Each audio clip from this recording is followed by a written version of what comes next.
O áudio que vocês vão ouvir agora é parte do podcast Xadrez Herbal. Caso vocês queiram ouvir mais sobre esse assunto e outros temas de política internacional, é só ir em xadrezherbal.com. Bem, passemos agora para o match no qual eu, o Felipe e a Silvia daremos aquele tradicional peão pela nossa quebrada latino-americana. Com presença de Lula, cúpula CELAC União Europeia emite declaração final. Tivemos, a terceira cúpula CELAC União Europeia, fazendo aqui um breve retrospecto. A CELAC ela é a mais recente e talvez a principal iniciativa de integração pan-americana sem os Estados Unidos. A CELAC ela foi criada para ser uma OEA sem Estados Unidos, de um debate que começa ali no final do século XIX, sobre como deveria ser a integração pan-americana. Em 1889 a gente tem ali a primeira conferência de Washington, que é para ser a primeira conferência dos Estados americanos, e aí já surge ali uma bifurcação. Algumas pessoas vão falar, olha só, o lema era do Alasca à Terra do Fogo. Bonito isso. Ou seja, tem que integrar todo mundo, e uma outra corrente falava, olha, tudo bem, tem que integrar todo mundo, mas a gente também tem que levar em consideração o fato de que os países ibero-americanos têm particularidades culturais, têm um desenvolvimento diferente, os Estados Unidos têm uma posição muito assimétrica do ponto de vista econômico, então tem que ter uma outra opção. Veio a Segunda Guerra Mundial, veio a posição dos Estados Unidos como superpotência, a formação da OEA, isso ficou um pouquinho meio de lado, aí depois veio a LAD, vieram os blocos regionais, como o Pacto Andino e tal, e aí no início da década, da década passada, 2011, tivemos a criação da Comunidade dos Estados Latino-Americanos e Caribenhos, que é uma OEA sem Estados Unidos e Canadá. Não é uma integração latino-americana, porque envolve também os países anglófonos do Caribe. Também tem o Suriname, o Haiti, para ficar em outros países não ibéricos. O Haiti dá para considerar latino. O Haiti a gente sempre põe na América Latina, mas principalmente tem os países anglófonos. E aí tivemos então a terceira cúpula da CELAC União Europeia, e que foi a mais ambiciosa de todas. E o mais interessante disso, gente, é que assim, a CELAC reúne 33 países. A União Europeia tem 27.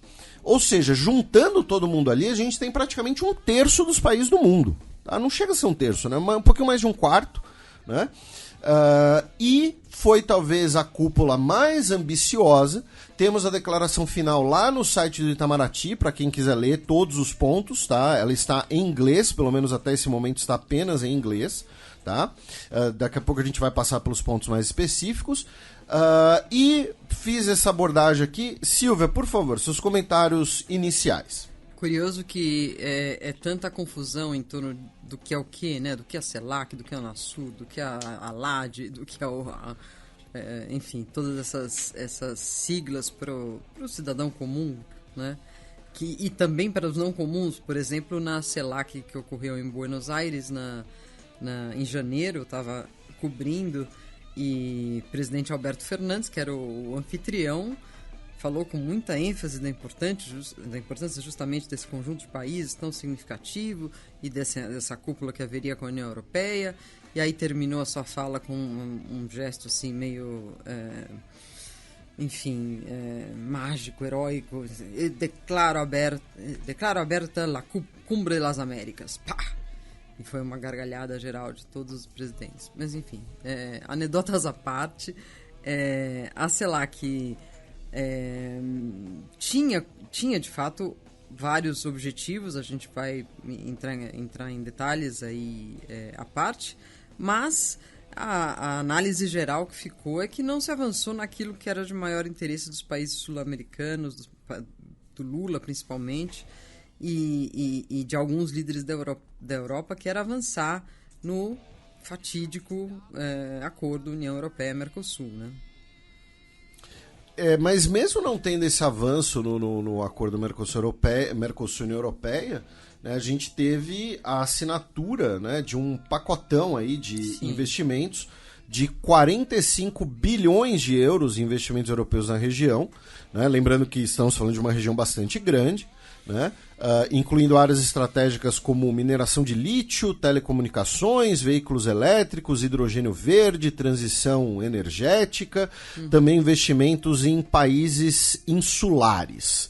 E antes da gente começar a avançar nos outros assuntos e tal, ainda pensando na declaração final, Silvia, a Nicarágua foi o único país que não assinou, né? O Daniel Ortega não estava presente, e foi o único país que não assinou a declaração final, ele chamando o Zelensky, o presidente da Ucrânia, de nazista, né? Só que assim, a declaração final ela fala da Ucrânia em um item.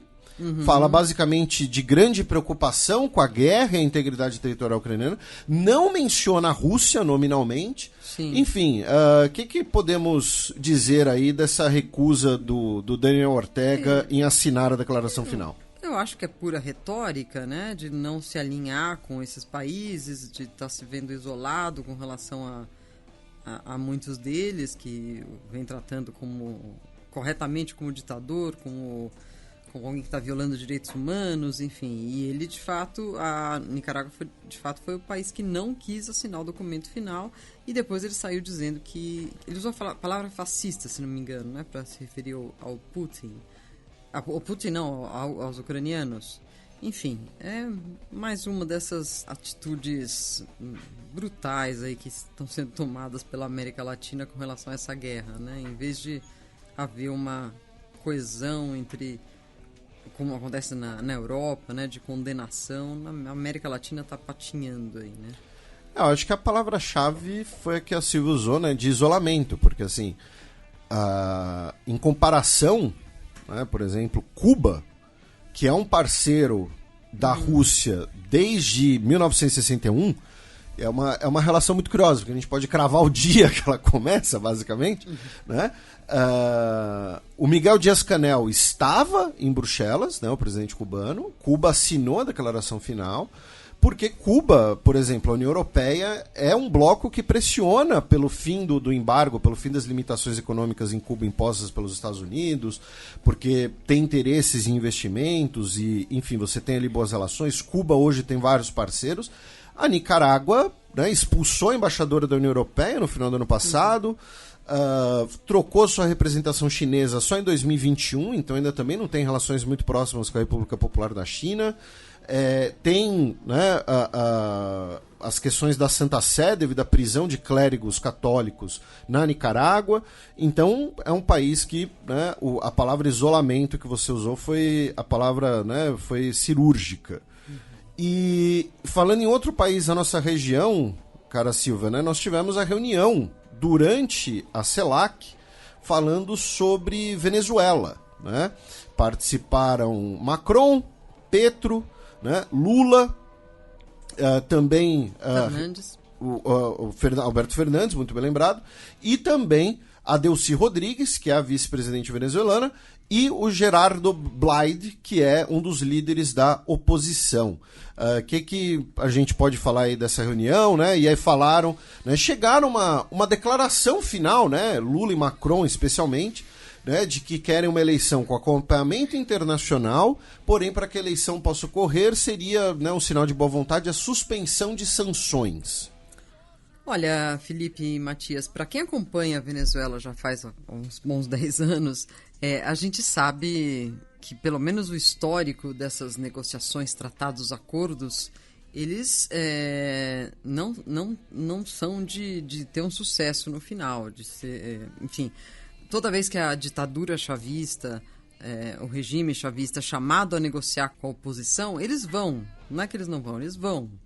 E aí a gente já teve várias iniciativa mediada pela República Dominicana, iniciativa mediada pela OEA, iniciativa mediada pelo Papa Francisco, e agora essa louvável tentativa desses países de tentar trazer a democracia de volta à Venezuela. A questão é que o modus operandi do Maduro nessas reuniões é mentir. É mentir, não é outra palavra. Só se comecem a aparecer agora gente dizendo que as mentiras são relativas com a democracia, mas ele mente, ele fala, vai ter eleição livre, vai ter um Conselho Nacional Eleitoral livre em que a oposição vai poder participar, e no fundo já estão acontecendo várias tramóias para que isso não seja uma eleição legítima.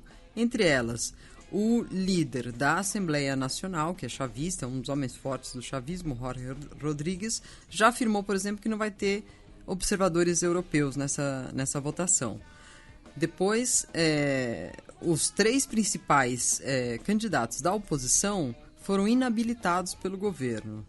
Em outubro, agora, a oposição se reúne para votar, incluindo esses desabilitados, esses inabilitados, em um candidato único. E o que acontece aí? O regime está forçando que o candidato único da oposição seja alguém muito mais fraco do que os 3 inabilitados, a saber, a Maria Corina Machado, o Henrique Capriles e o Juan Guaidó. Então, é muito difícil achar que o que o Brasil pode trazer de diferente que não trouxeram esses outros encontros, essas outras oportunidades, né? Reduzir sanções, eu estou de acordo, de fato não faz sentido. As sanções acabam caindo mais sobre a população pobre do país do que sobre os poderosos, mas deveria haver algum outro tipo de pressão internacional, de pressão diplomática para que essas eleições sejam legítimas. Senão é mais uma foto aí para os seus eleitorados nacionais, né? Olha, estamos ajudando a Venezuela. Assim como estamos ajudando a Ucrânia, e nenhum dos dois parece ter uma solução fácil aí só pelo fato de o Lula estar nas comissões, né? Também pensando aqui na agenda do presidente brasileiro, né, do presidente Lula, tivemos um encontro com o Pedro Sánchez, né, que é o premier espanhol, pelo menos até domingo, né, já que domingo teremos eleições, falaram sobre o acordo União Europeia-Mercosul, né, lembrando que nós temos muito material sobre a questão União Europeia-Mercosul aqui no Xadrez Herbal, nós temos 2 podcasts especiais sobre esse assunto, com diversos convidados, recomendo que ouçam, daquele tipo de programa, né, que é um programa perene, digamos assim. O Lula bateu muito também na tecla, né, de transição energética, do Brasil ser um grande líder de energia verde, até para atrair investimentos. Tivemos uma declaração conjunta sobre cooperação digital também entre a União Europeia e a CELAC. O presidente Lula se encontrou com o premier sueco bilateralmente, conversaram sobre diversos temas de cooperação, incluindo, né, a produção dos caças Gripen, que começou agora, né, nesse ano aqui no Brasil.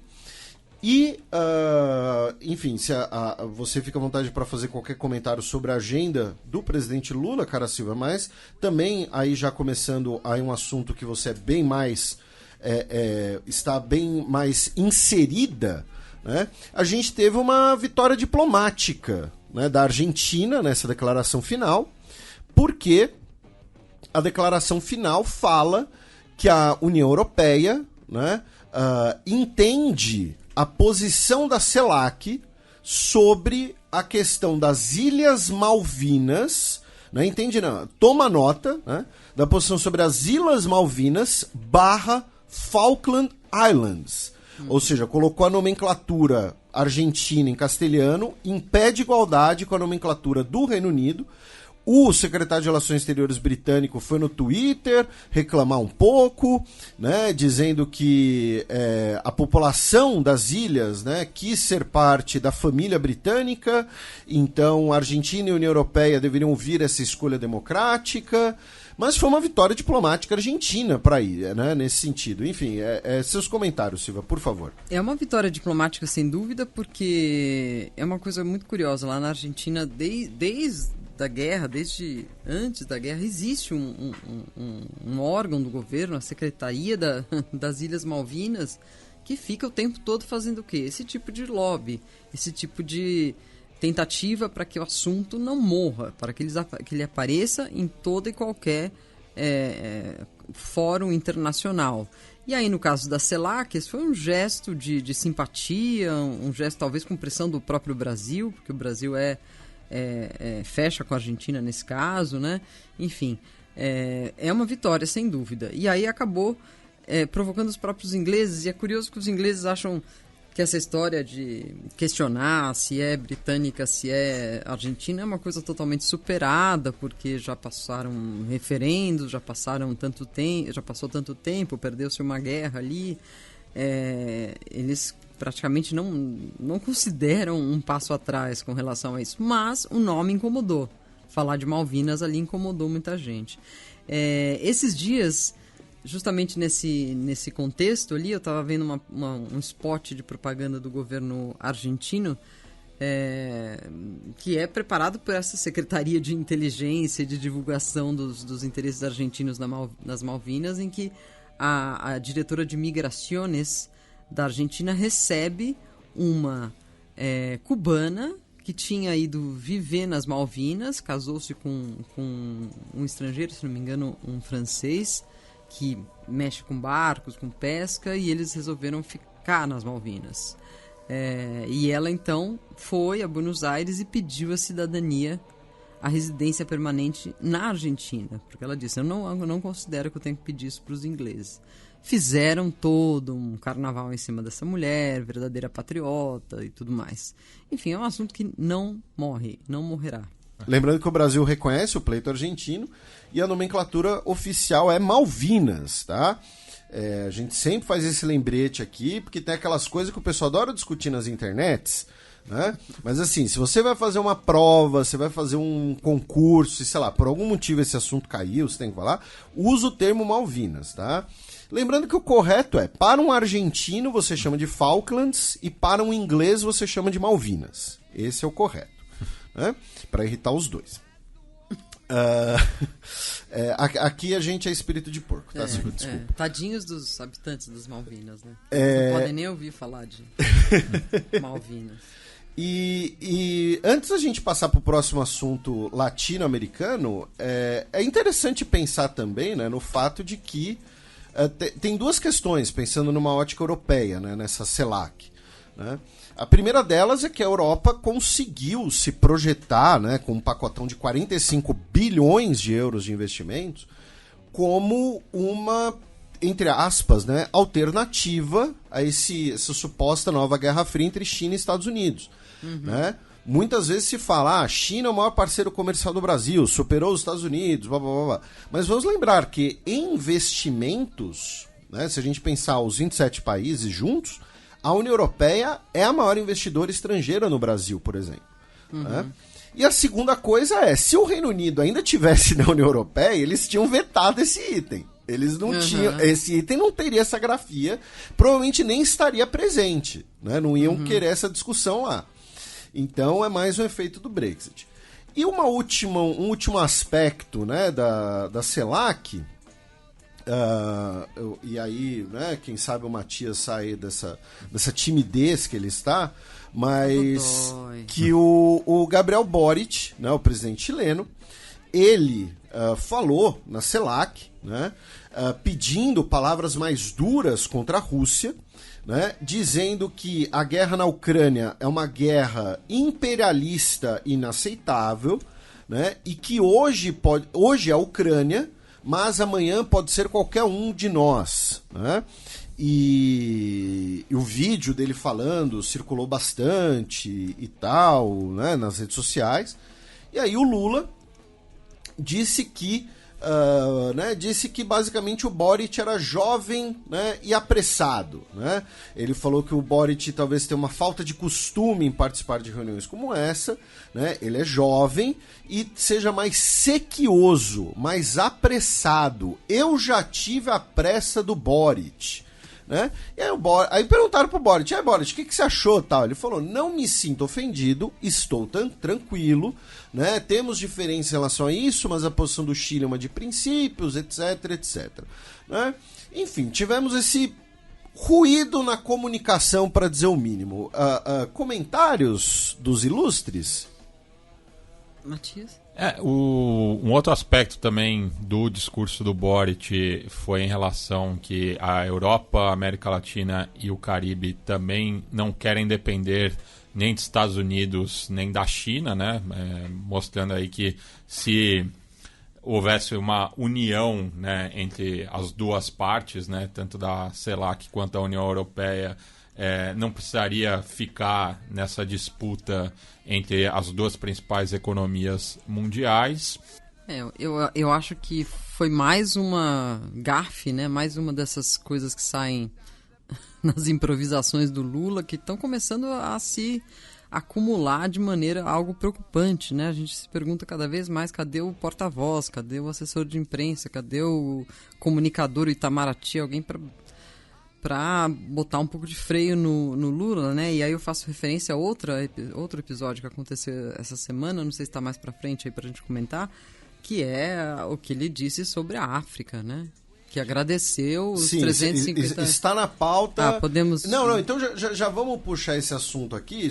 Então, antes, a Silvia emenda o comentário dela, mas só para contextualizar. Na viagem de volta da Europa, né, o Lula parou em Cabo Verde, né, primeira viagem à África do Lula nesse terceiro mandato, se encontrou com o presidente cabo-verdiano, José Maria Neves, né, o Lula foi à praia, né, ninguém deu uma risadinha, mas é porque praia é a capital de Cabo Verde, né? Mas o Lula foi à praia e no discurso do lado do presidente de Cabo Verde, né? Abro aspas, né? Nós brasileiros somos formados pelo povo africano. Nossa cultura, nossa cor e nosso tamanho são resultados da miscigenação de índios, negros e europeus. E temos uma profunda gratidão ao continente africano por tudo que foi produzido durante 350 anos de escravidão no nosso país. A forma de pagamento que um país como o Brasil pode fazer está em tecnologia, possibilidade de formação de gente para que tenha especialização para as áreas do continente africano precisa. Queremos agora, com minha volta à presidência, recuperar a boa e produtiva relação que o Brasil tinha com o continente africano.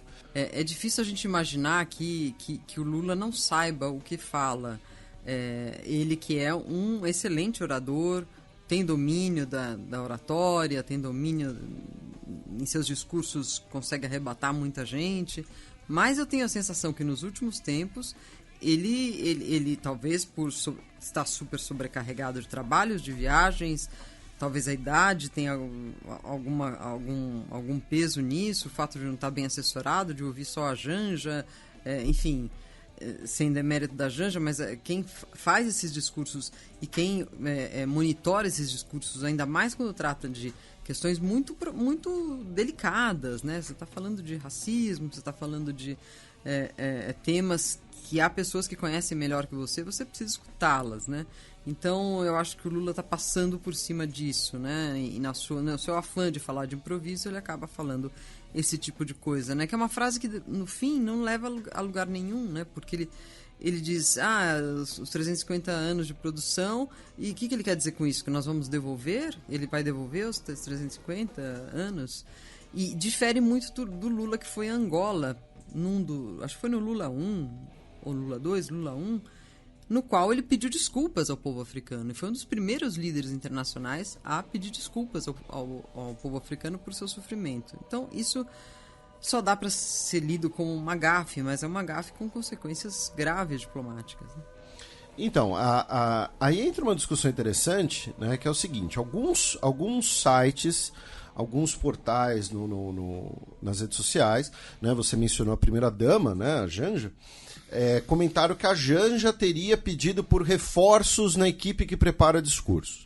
A grande questão, assim, no vídeo, né, tem o vídeo do momento, ele não está com nenhum papel na frente dele, ele não está num teleprompter, alguma coisa assim, então não sei se ele... É possível que ele tenha falado de improviso ou se ele falou num discurso preparado, né? Se for um discurso preparado, é pior ainda, né? Porque exato, a ideia, né, era transmitir a ideia de que, olha só, o Brasil é fruto, né, dessa presença africana aqui, e que é uma presença que foi feita pela coerção, pela força, pela eliminação das culturas locais, pela escravização dessas pessoas que foram reduzidas a meros objetos, né? Todas essas questões que a gente já aborda aqui algumas vezes. Então, no mínimo, né, foi se expressar mal, e se foi um discurso preparado, para mim é pior ainda. se for um discurso preparado, eu tenho certeza que quem preparou foi um diplomata, porque essa reprodução desse discurso de que o Brasil é fruto da miscigenação, né, entre brancos, índios e negros, né, aquele discurso do Van Hagen, do século XIX e tal, ainda é muito presente, né, nas visões oficialistas de mundo, por exemplo, no Itamaraty e tal. Não que os diplomatas pensem assim, mas é uma visão ainda presente. Né? Temos que se libertar de Gilberto Freire, né? Essa visão antiga, né, de que a democracia o Brasil foi uma democracia racial, e também porque é uma visão desatualizada, né, porque depois dessas populações, nós tivemos a chegada de árabes, tivemos a chegada de povos da continente asiático, enfim. Então, isso que, para mim, essa que é a chave, né? Se for um discurso preparado, se for uma improvisação. E se for uma improvisação, né? E aí é o que a Silvia estava falando. O Lula é um cara que sabe falar em público, né? E alguns momentos nesses últimos meses, né? Como, por exemplo, algumas declarações sobre a Ucrânia também, né? Tem aquela dinâmica hollywoodiana, né? Do good cop, bad cop, né? O Lula ele era para ser o good cop, né? Mas às vezes ele faz o papel do bad cop, né? Parece que ele né? O ideal era que o Lula fosse o good cop e o bad cop fosse, por exemplo, o Celso Amorim ou o chanceler, enfim, não sei. Mas de fato foi uma declaração bastante desastrada, né? Bastante problemática e que deve ser repudiada, né? Para falar no português claro. Em outras notícias do Brasil, no último dia 17, né, o Reino Unido anunciou que vai retirar, né, o controle reforçado da carne brasileira, né, ou seja, para comprarem mais carne bovina e carne de frango vinda do Brasil.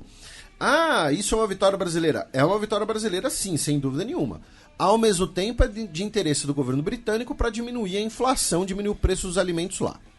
Segundo a coluna, né, segundo o número 2 e segundo, de acordo com a Mônica Bergamo, né, o governo dos Estados Unidos não vai extraditar os 2 pilotos que foram condenados na justiça brasileira por, em 2006, terem provocado a queda, né, de um avião da Gol no Mato Grosso. Né? Eles pilotavam um jatinho que desligaram o transponder e se chocou no ar com o avião da Gol, resultando em 154 mortes. Né? Isso já era meio que previsto, né? Já que o governo dos Estados Unidos não extraditaria os seus nacionais.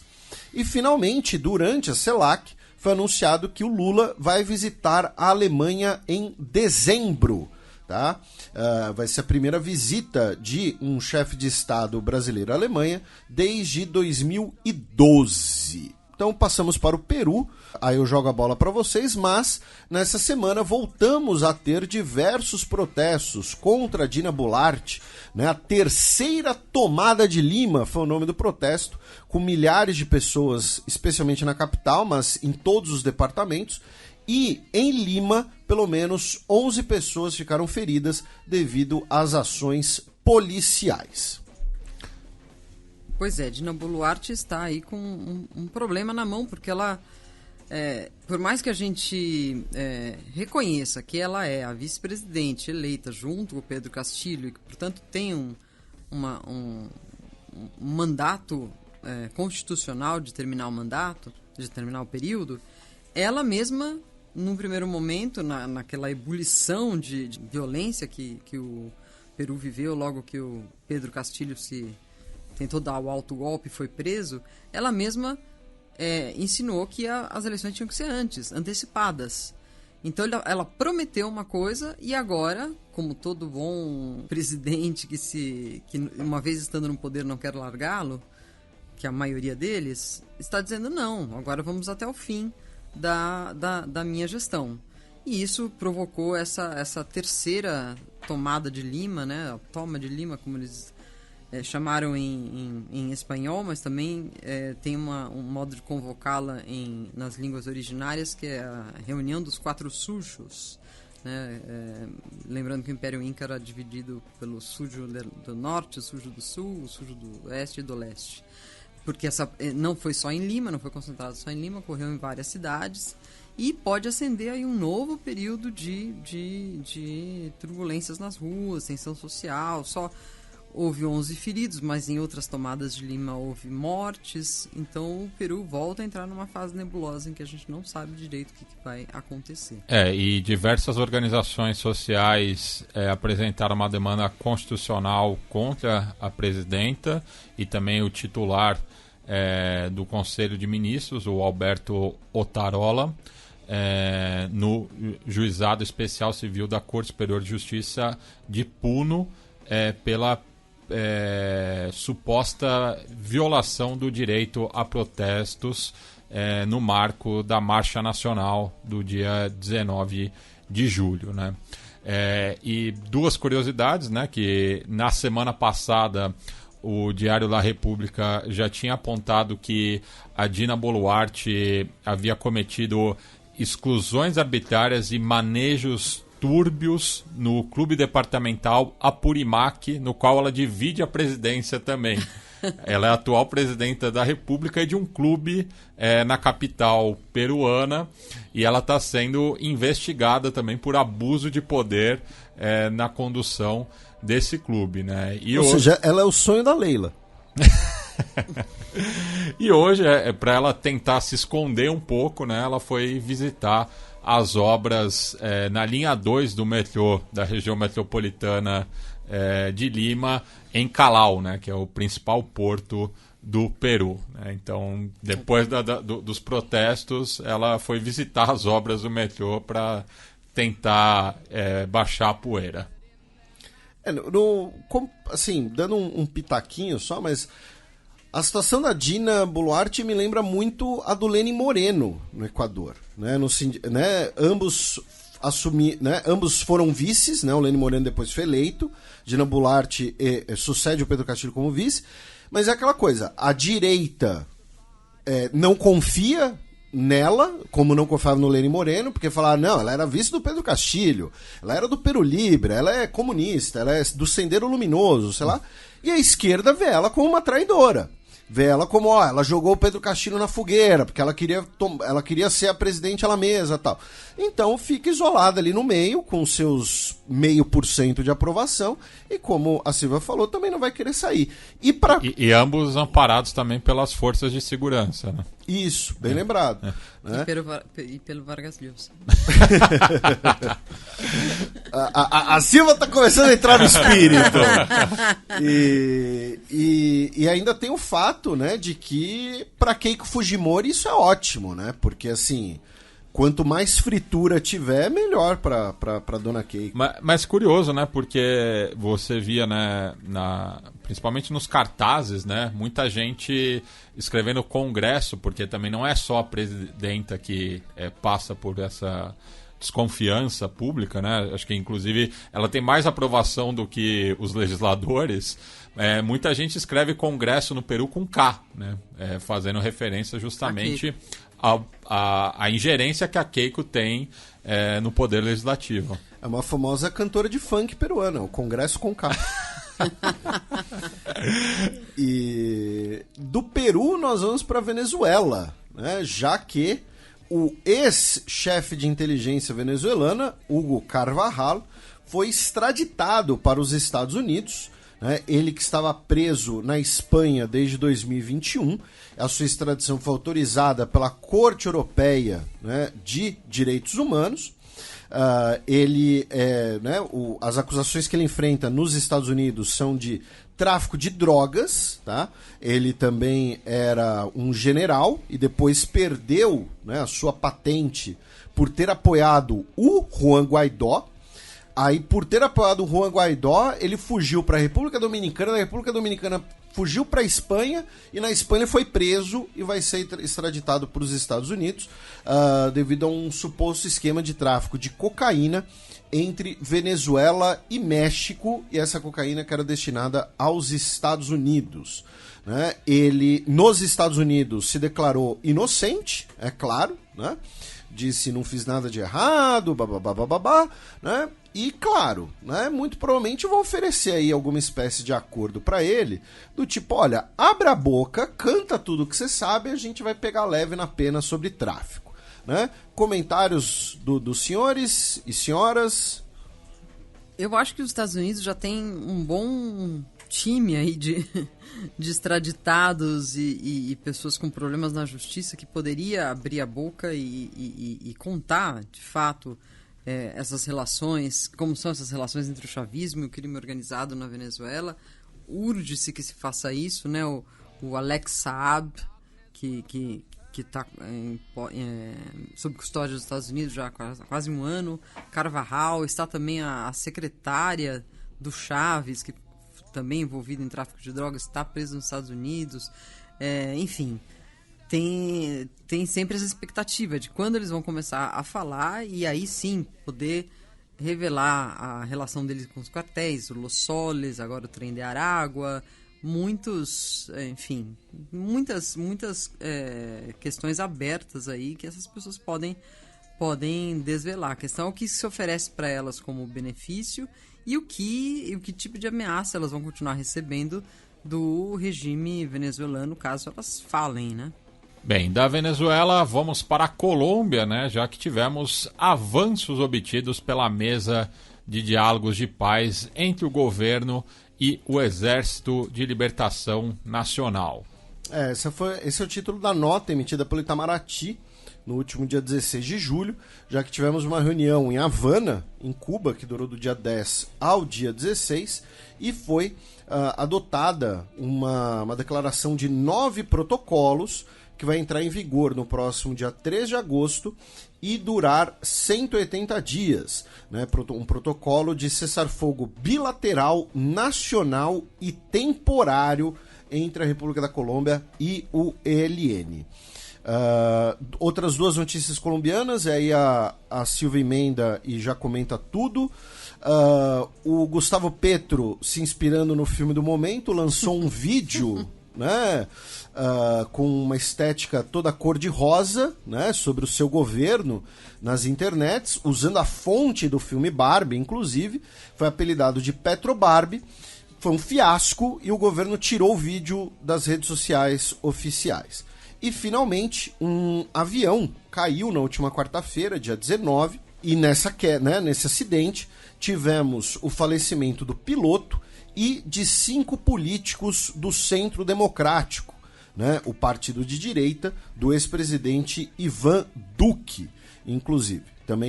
Inclusive, eles caíram perto da onde caiu aquele avião na Amazônia colombiana das crianças que foram resgatadas depois de 40 dias. Enfim, Silvia, por favor, fique... Né, o microfone é todo seu. A gente já tinha comentado essa questão da ELN conversando com o Estado colombiano na semana passada, se não me engano, porque isso aconteceu, né, já faz alguns dias.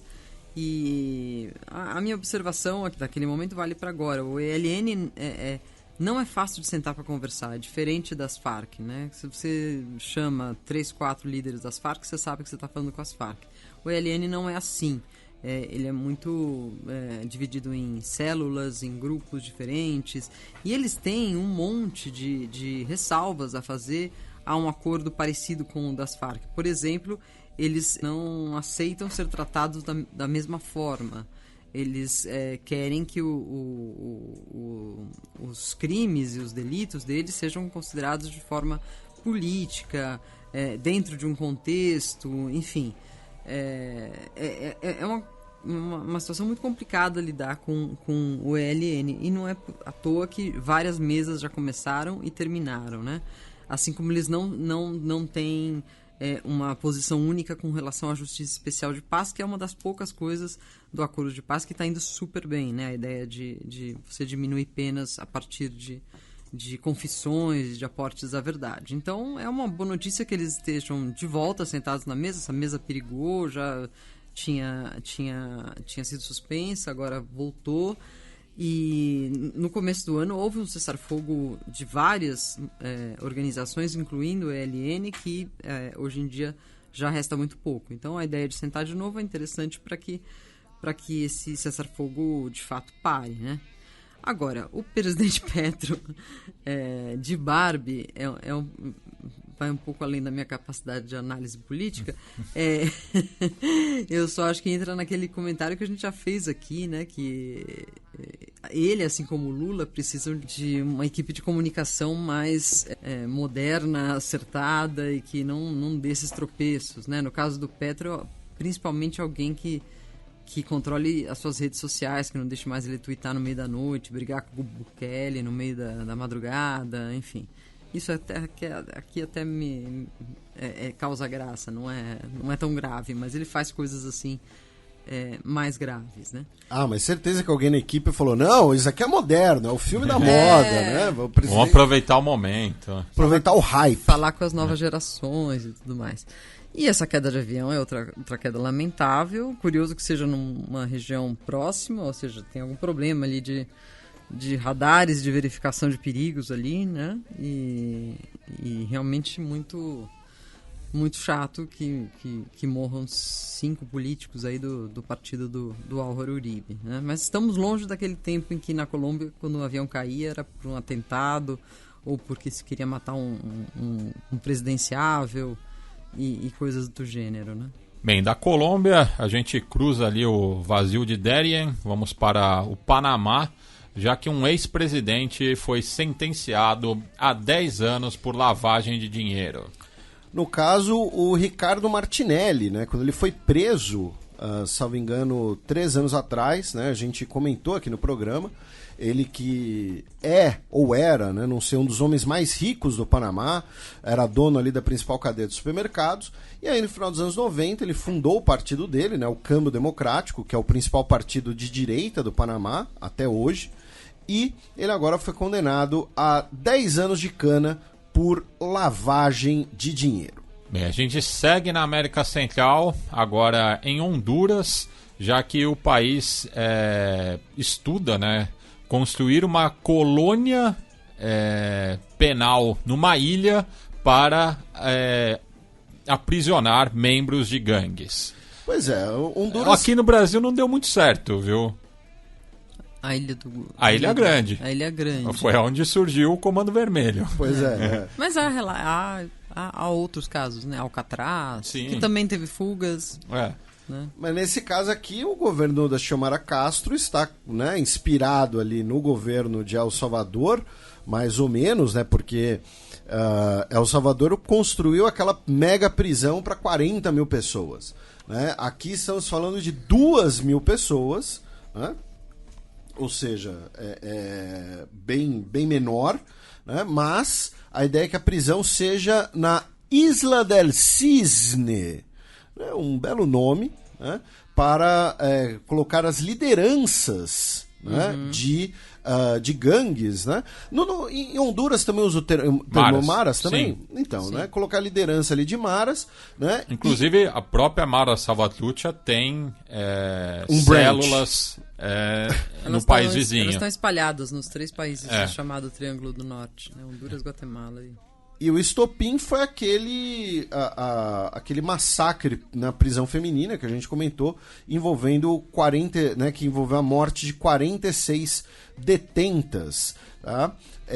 A ilha não tem pessoas, não é habitada hoje em dia, não tem telecomunicações. Segundo a matéria da Al Jazeera, a mídia estatal Qatari, as únicas pessoas que costumam visitar a ilha são biólogos, né? Devido ali à sua fauna e flora, que inclusive mostram preocupação com a preservação da ilha, né? Caso esse presídio seja construído. Silvia, por favor, à vontade, se você tiver comentários. Honduras é um chamariz também de ambientalistas, né? Há muita presença ali e também há muita confusão com relação a isso, porque o governo, as empresas não gostam dessa presença internacional, né? Não sei com relação à ilha especificamente, mas já aconteceu vários crimes contra ambientalistas, como o famoso crime da Berta Cáceres, que até agora está sendo investigado. Então Honduras chama muita atenção por conta disso, por já ter muitas indústrias e empresas que avançam sobre o ambiente. Aparentemente essa vai ser mais uma empresa, digamos assim. Bem, já que a gente citou El Salvador, né, 2 ex-presidentes do país foram colocados sob sanções nos Estados Unidos. Pois é, um deles é o Maurício Funes, que foi presidente entre 2009 e 2014 e que recentemente foi condenado a 6 anos de prisão por evasão fiscal e 14 anos, né, por ter negociado com as gangues, isso em El Salvador, propriamente dito. Ele foi colocado sob sanções nos Estados Unidos, tendo seus bens congelados, não pode mais entrar no país, por ter conscientemente engajado em ações que minam o processo democrático ou as instituições, produzem corrupção ou obstrução de justiça. E o outro ex-presidente é o Salvador Sánchez, que foi sancionado por envolvimento em lavagem de dinheiro. Tá? Ele que não tem uma ficha criminal dentro de El Salvador ainda. Antes dos comentários de vocês, uma outra notícia é que em El Salvador, tá?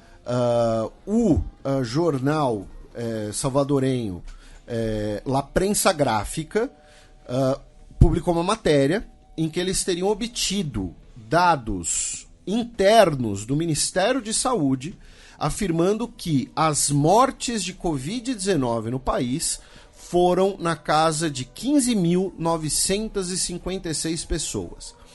O que isso significa? Isso significa que o governo Bukele intencionalmente maquiou o número de mortos de Covid-19, já que os números oficiais são de 4.230. Porém, vejam, são fontes do próprio Ministério da Saúde. O Ministério da Saúde sabia que o número de mortes era de 16 mil pessoas praticamente, porém publicou o número 4.230. Tá? Enfim, parte factual é essa. E também o El Faro, que a gente já repercutiu aqui, né, que mudou a sua redação para Costa Rica, publicou uma fotoreportagem em relação ao crescimento da fome em El Salvador, de acordo com os informes de 2 agências da ONU no primeiro semestre deste ano, né, do Programa Mundial de Alimentos e da Organização de Alimentação e Agricultura. E a fome pode estar atingindo cerca de 14% da população salvadorenha, o que seria em torno de 1 milhão de pessoas, né, que podem estar em fase crítica ou emergencial de insegurança alimentar. Pessoas que, por exemplo, só têm como subsistência o milho e tem que... inclusive incluir na sua dieta flores. Então é uma reportagem muito bem feita, né, por Vitor Penha e Carlos Barreira no interior do país. Voltando a primeira notícia que o Felipe leu sobre os ex-presidentes de Salvador colocados sob sanções nos Estados Unidos, aí a gente vê um pouco a gênese do Bukele, né? Porque foi por conta da deterioração da popularidade, das denúncias de corrupção pelas quais passaram todos os que governaram El Salvador depois da Guerra Civil, né? Seja o braço político da Frente Farabundo Martí e também a Arena, que é o partido de direita. Por conta de tantas falhas, tantos erros, tantos escândalos de corrupção, eles foram perdendo popularidade, espaço, e surgiu aí o outsider, né? O outsider que acabou galvanizando aí, reunindo esses votos, né? Então, de certa forma, eles ajudaram a criar um monstro aí. E sobre essa coisa dos números, eu fico pensando, bom, se eles maquiaram os mortos da Covid, a gente também pode ser levado a achar que eles maquiaram muitos outros números. Por exemplo, quando o Bukele sai e fala, esse mês morreram só 5 pessoas de forma violenta em todo El Salvador. Ou os crimes das maras estão em quase 0. Eu não sei se dá pra gente de fato acreditar, porque é uma proto-ditadura que maquia resultados, né? Ainda mais sem uma imprensa livre, né? Exatamente. Bem, de El Salvador vamos para Guatemala, já que o candidato à presidência, o Arévalo, critica, né, a perseguição política do seu partido. Hoje, e assim, quando a gente fala hoje, é coisa de 2 horas atrás, tá? A nossa fonte aqui no caso é a Reuters, tá? A sede do partido Semilha, né, que é o partido do Bernardo Arévalo, né, que foi para o segundo turno, foi alvo de uma batida policial hoje. Tá? Foram postados vídeos mostrando ali os policiais impedindo os integrantes do partido de entrarem, levaram papéis, levaram os registros, né, de integrantes do partido, lembrando que a justiça guatemalteca inicialmente chegou a suspender o partido, afirmando que cerca de 5 mil integrantes dele teriam irregularidades no seu registro, né? Uma das várias tentativas, né, de intervenção de parte do Estado guatemalteco, né, nessa eleição, coisa que a gente tem comentado nos últimos programas. E lembrando que o procurador-geral da Guatemala, o senhor Rafael Curutiche, que é o que pediu a suspensão do partido Semilha, ele também está sob sanções dos Estados Unidos por comportamento corrupto e não democrático. É de se esperar que o Arévalo seja vítima de vários obstáculos, como essa busca e apreensão, ou não sei exatamente o nome oficial disso, mas enfim, essa geral aí que deram no partido dele, provavelmente vai haver outras tentativas de tirá-lo da disputa, como se tirou tantos outros, né? Enfim, será uma batalha não só eleitoral para vencer a Sandra Torres, mas também para vencer esse aparato oficial que não está nada feliz de não ter tido nenhum representante da direita na disputa final da presidência. E para finalizar, 2 notícias envolvendo o México, começando pelo fato que a juíza Raquel Ivete Duarte Cedillo expediu um mandato de prisão formal contra o militar da reserva Francisco Narvaez Pérez, que em setembro de 2014 estava servindo no 27º Batalhão de Infantaria e foi indicado como um dos responsáveis pelo desaparecimento dos 43 estudantes normalistas de Ayotzinapa, né? Então ele deve ser julgado pelo delito de desaparecimento forçado, igual a outros 9 militares que já foram detidos a pedido da Procuradoria-Geral da República. Também no México, o presidente Andrés Manuel López Obrador anunciou que visitará a Colômbia nos dias 8 e 9 de setembro para reunir-se com seu homólogo Gustavo Petro para discutir um câmbio no paradigma na luta antidrogas, entre outros assuntos, né? Lembrando, a Silvia sempre destaca aqui que durante o mandato do AMLO, ele só saiu do país em 2 oportunidades para visitar os Estados Unidos. Silvia, ficamos agora com a sua dica cultural.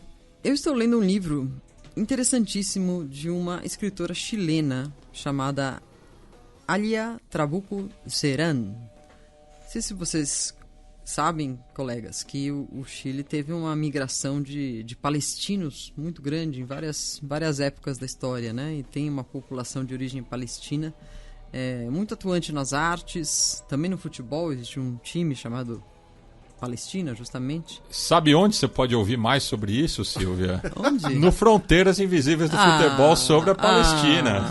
E sobre o Chile também. E sobre o Chile também, mas a gente comenta mais sobre no programa sobre a Palestina. Que ignorância da minha parte achar que vocês já não comentaram isso. Mas enfim, vou focar no livro, que esse sim é novidade, que é um livro que se chama As Homicidas. É um livro que conta histórias verdadeiras, num formato ensaístico e com algumas ferramentas ficcionais, de 4 mulheres chilenas que ao longo do século XX assassinaram pessoas. E é um livro muito interessante porque inverte um pouco a onda feminista dos dias de hoje, em que se visibiliza muito mais a mulher vítima de violência e não aquelas que são capazes de violência, que são menos, de fato, do ponto de vista de proporção e de número de crimes. Você está dizendo que você é antifeminista, então, Silvia? É isso que você está dizendo? Você é anti o filme da Barbie. Eu já estou arrumando confusão com feministas, já não é de hoje. Mas esse livro é muito interessante porque também mostra aquelas duras verdades, né? Que a gente também tem que tragar, criticar e entender, né? É um livro muito feminista no sentido de que mesmo ele se chamando As Homicidas, a própria autora diz que as pessoas leem o título e se convencem de que são mulheres vítimas. É difícil entendê-las como mulheres assassinas. Então ela trabalha muito isso também, como o nosso cérebro está motivado para achar que a violência é sempre do homem. E essa é uma das questões do livro que eu achei muito interessante. Chileno, que sai agora pela Fósforo.